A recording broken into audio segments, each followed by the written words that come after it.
Single candlestick pattern में trader को सिर्फ वन कैंडलस्टिक चाहिए होता है ट्रेडिंग अपॉर्चुनिटी आइडेंटिफाई करने के लिए, जबकि मल्टीपल कैंडलस्टिक पैटर्न में ट्रेडर को 2 या फिर कभी कभी 3 कैंडलस्टिक की जरूरत होता है ट्रेडिंग अपॉर्चुनिटी आइडेंटिफाई करने के लिए। इसका मतलब ये होता है कि मिनिमम 2 कैंडलस्टिक चाहिए होता है मल्टीपल कैंडलस्टिक में ट्रेडिंग अपॉर्चुनिटी ढूंढने के लिए। आज हम 3 मल्टीपल कैंडलस्टिक के बारे में जानेंगे। पहला है एंगल्फिंग पैटर्न, दूसरा पियर्सिंग पैटर्न एंड तीसरा dark cloud cover. The engulfing pattern. Engulfing pattern multiple candlestick pattern का हमारा फर्स्ट कैंडलस्टिक पैटर्न होगा, जिसके बारे में आज हम स्टडी करने वाले हैं। एंगल्फिंग पैटर्न में 2 तरह के पैटर्न होते हैं, एक है बुलिश एंगल्फिंग पैटर्न और दूसरा है बेरिश एंगल्फिंग पैटर्न। अगर डाउन ट्रेंड में बॉटम पे एंगल्फिंग पैटर्न बनता है तो इसे हम कहेंगे बुलिश एंगल्फिंग पैटर्न। अगर अप ट्रेंड में टॉप पे एंगल्फिंग पैटर्न बनता है तो इसे हम कहेंगे bearish engulfing pattern, the bullish engulfing pattern. Bullish engulfing pattern down trend में बॉटम पे 2 कैंडलस्टिक से बनता है। पहला कैंडल रेड होता है और दूसरा कैंडल ग्रीन होता है, और पहले कैंडल को दूसरा कैंडल इंगल्फ कर लेता है। इसका मतलब होता है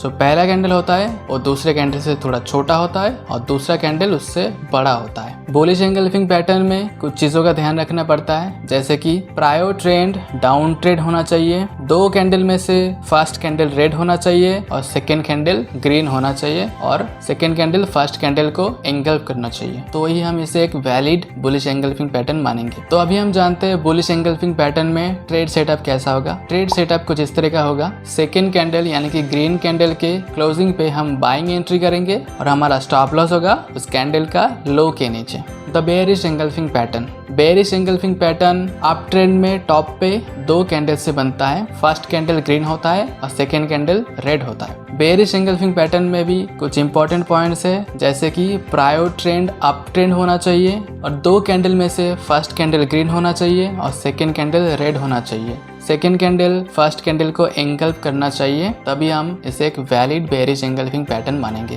तो अब हम जान लेते हैं बेरिश एंगल्फिंग पैटर्न में ट्रेड सेटअप किस तरीके का होगा। बेरिश एंगल्फिंग पैटर्न में ट्रेड सेटअप कुछ इस तरीके का होगा। सेकेंड कैंडल यानी कि रेड कैंडल के क्लोजिंग प्राइस पे हम सेलिंग एंट्री यानी कि शॉर्ट एंट्री लेंगे और हमारा स्टॉप लॉस होगा उस कैंडल का हाई प्राइस के ऊपर। The piercing pattern. Piercing pattern bullish engulfing pattern की तरह है, लेकिन यहाँ पे डिफरेंस सिर्फ ये है, बुलिश एंगल्फिंग पैटर्न में सेकेंड कैंडल यानी कि ग्रीन कैंडल फर्स्ट कैंडल यानी कि रेड कैंडल को पूरी तरह एंगल्फ कर लेता है, लेकिन पियर्सिंग पैटर्न में सेकेंड कैंडल यानी कि ग्रीन कैंडल फर्स्ट कैंडल को पूरी तरह एंगल्फ करने की जगह उस कैंडल का 50% से ज्यादा एंगल्फ कर लेता है, तब हम इसे कहते हैं पियर्सिंग पैटर्न। पियर्सिंग पैटर्न को ट्रेड करने का तरीका बिल्कुल बुलिश एंगल्फिंग पैटर्न की तरह ही होता है। सेकेंड कैंडल यानी कि ग्रीन कैंडल के क्लोजिंग के आसपास हम बाइंग एंट्री लेते हैं और हमारा स्टॉप लॉस रहता है उस कैंडल के लो के नीचे। The dark cloud cover. Dark cloud cover bearish engulfing pattern की तरह होता है और इसमें डिफरेंस सिर्फ ये है, बेरिश एंगल्फिंग पैटर्न में जैसे सेकेंड कैंडल यानी कि रेड कैंडल फर्स्ट कैंडल को पूरी तरह एंगल्फ कर लेता है, डार्क क्लाउड कवर में पूरी तरह एंगल्फ करने की जगह 50% से ज्यादा एंगल्फ करता है। डार्क क्लाउड कवर का ट्रेड सेटअप बिल्कुल बेरिश एंगल्फिंग पैटर्न की तरह होता है। सेकेंड कैंडल यानी कि रेड कैंडल की क्लोजिंग प्राइस के आसपास हम सेलिंग एंट्री या फिर शॉर्ट एंट्री करते हैं और हमारा स्टॉप लॉस रहता है उस कैंडल का हाई प्राइस के ऊपर। That's it for today.